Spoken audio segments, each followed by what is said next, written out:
Bapak, Ibu, dan saudara-saudariku yang terkasih dalam Tuhan kita Yesus Kristus, salam sejahtera untuk kita semua. Berkat Allah yang Maha Kuasa senantiasa menyertai kita. Hari Minggu tanggal 7 Agustus tahun 2022 adalah hari Minggu biasa ke-19. Marilah kita mendengarkan dan merenungkan bacaan-bacaan kitab suci. Bacaan pertama dari kitab Kebijaksanaan, pasal 18 ayat 6 sampai 9. Malam itu telah diberitahukan lebih dahulu kepada nenek moyang kami, supaya mereka benar-benar insaf akan sumpah yang mereka percayai, lalu mendapat hati. Maka umatmu mengharapkan baik keselamatan orang benar maupun kebinasaan para musuh. Sebab dengan apa telah kau hukum para lawan, dengan itu pun telah kau muliakan kami setelah kami kau panggil. Diam-diam anak-anak suci dari orang yang baik mempersembahkan korban dan sehati membebankan kepada dirinya kewajiban ilahi ini. Orang-orang suci sama-sama akan mengambil bagian, baik dalam hal-hal yang baik maupun dalam bahaya. Dalam pada itu, sebelumnya sudah mereka dengungkan lagu-lagu pujian para leluhur. Demikianlah sabda Tuhan. Syukur kepada Allah.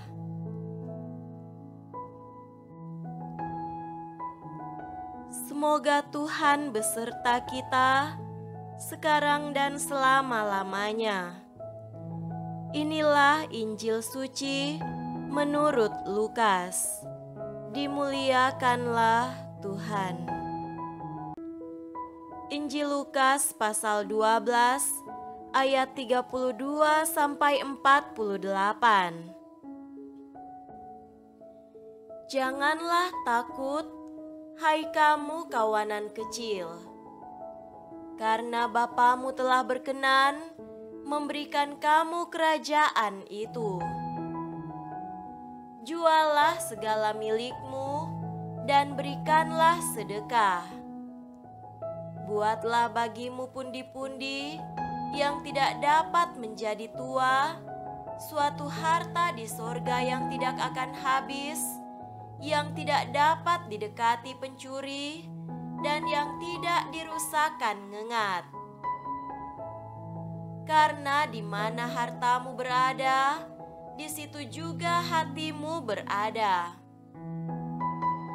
Hendaklah pinggangmu tetap berikat dan pelitamu tetap menyala. Dan hendaklah kamu sama seperti orang-orang yang menanti-nantikan tuannya yang pulang dari perkawinan, supaya jika ia datang dan mengetok pintu, segera dibuka pintu baginya.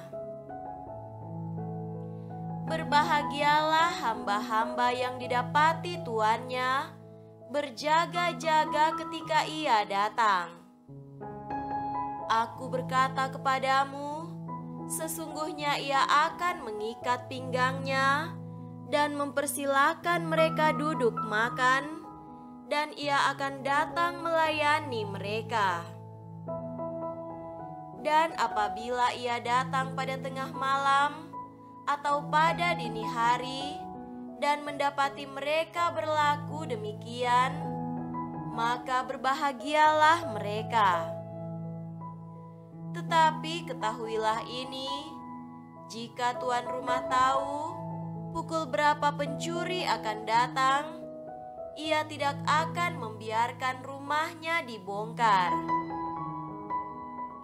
hendaklah kamu juga siap sedia, karena Anak Manusia datang pada saat yang tidak kamu sangkakan. Kata Petrus, "Tuhan, kamikah yang Engkau maksudkan dengan perumpamaan itu, atau juga semua orang?" Jawab Tuhan, "Jadi, siapakah pengurus rumah yang setia dan bijaksana yang akan diangkat oleh tuannya menjadi kepala atas semua hambanya untuk memberikan makanan kepada mereka pada waktunya? Berbahagialah hamba yang didapati tuannya melakukan tugasnya itu ketika tuannya itu datang. Aku berkata kepadamu, sesungguhnya tuannya itu akan mengangkat dia menjadi pengawas segala miliknya. Akan tetapi, jikalau hamba itu jahat dan berkata di dalam hatinya, 'Tuanku tidak datang-datang,' lalu ia mulai memukul hamba-hamba laki-laki dan hamba-hamba perempuan, dan makan, minum, dan mabuk, maka tuan hamba itu akan datang pada hari yang tidak disangkakannya dan pada saat yang tidak diketahuinya, dan akan membunuh dia dan membuat dia senasib dengan orang-orang yang tidak setia. Adapun hamba yang tahu akan kehendak tuannya, tetapi yang tidak mengadakan persiapan atau tidak melakukan apa yang dikehendaki tuannya, ia akan menerima banyak pukulan.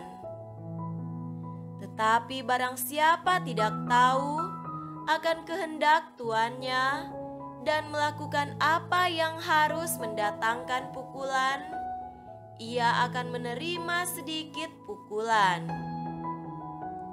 Setiap orang yang kepadanya banyak diberi, daripadanya akan banyak dituntut, dan kepada siapa yang banyak dipercayakan, daripadanya akan lebih banyak lagi dituntut."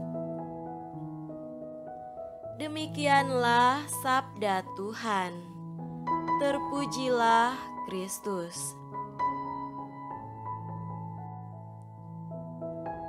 Saudara-saudariku yang terkasih dalam Tuhan kita Yesus Kristus, tema renungan kita pada hari ini adalah hidup dalam keberanian anak-anak Allah.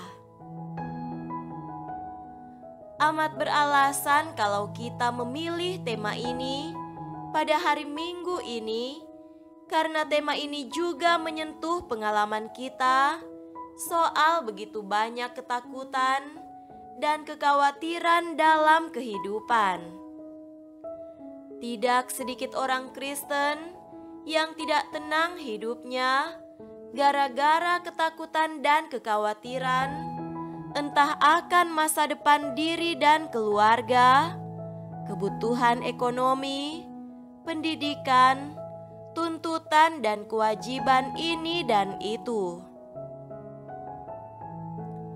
Tuhan memberi kita kabar baik untuk menggenggam keberanian dalam menjalani kehidupan Kristen kita dengan penuh iman.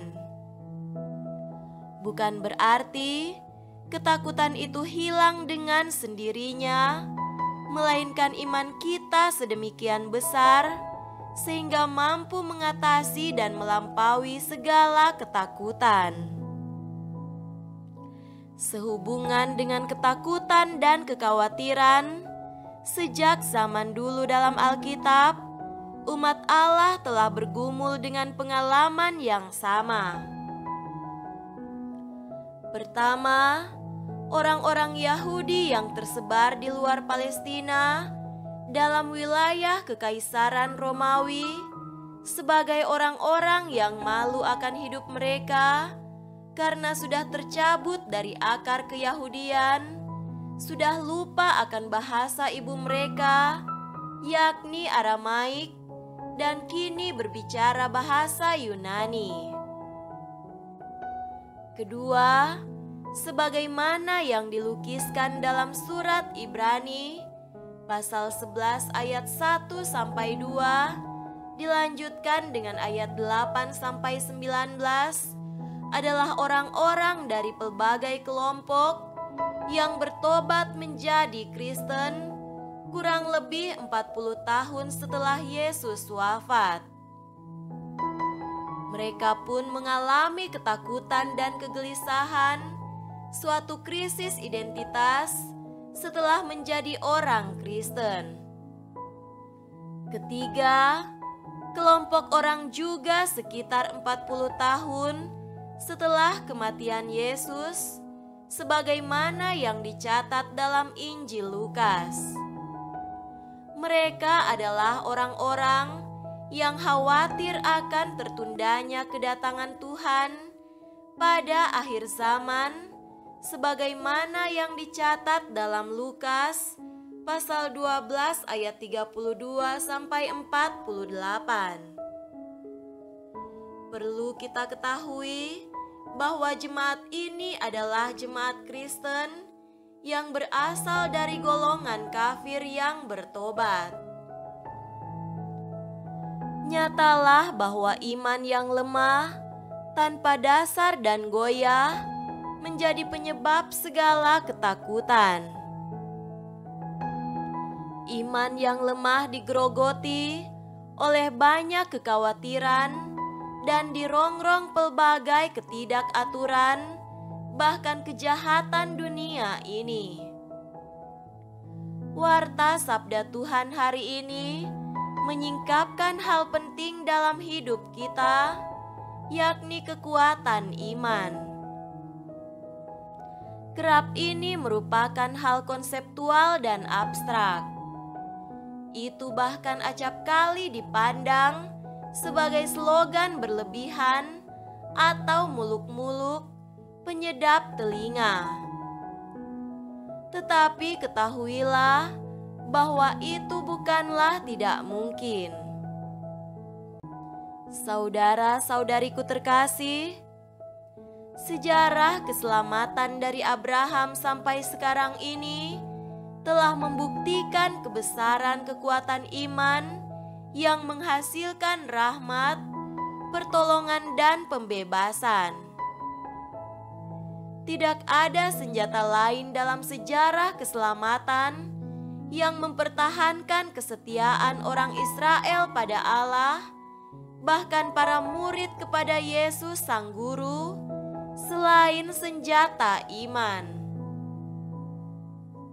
Tak ada kekuatan lain sebesar kekuatan iman yang memampukan pelbagai tokoh dalam Alkitab dan orang Kristen berabad-abad lamanya untuk kuat bertahan dalam penganiayaan dan penderitaan. Mengapa demikian? Karena di dalam iman kita tidak berjuang sendiri.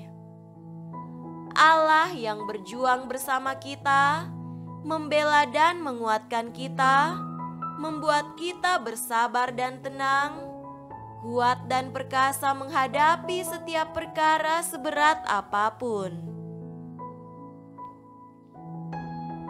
Janganlah kita mengecilkan peran iman. Sebab jika suatu saat kita merasa bahwa hidup kita diterangi dan diarahkan oleh iman, hidup kita akan berjalan benar dan bersahaja. Pada saat kita mengambil keputusan dan tindakan penuh iman, jalan kita akan benar dan lurus, lalu sukacita dan ketenangan hidup akan menyusulinya. Jangan takut, percayalah, Tuhan tak pernah membiarkan umat-Nya berjalan sendiri, kecuali mereka yang memilih untuk berjalan sendirian. Marilah kita berdoa bersama permohonan para rasul, tambahkanlah iman kami. Semoga demikian. Amin.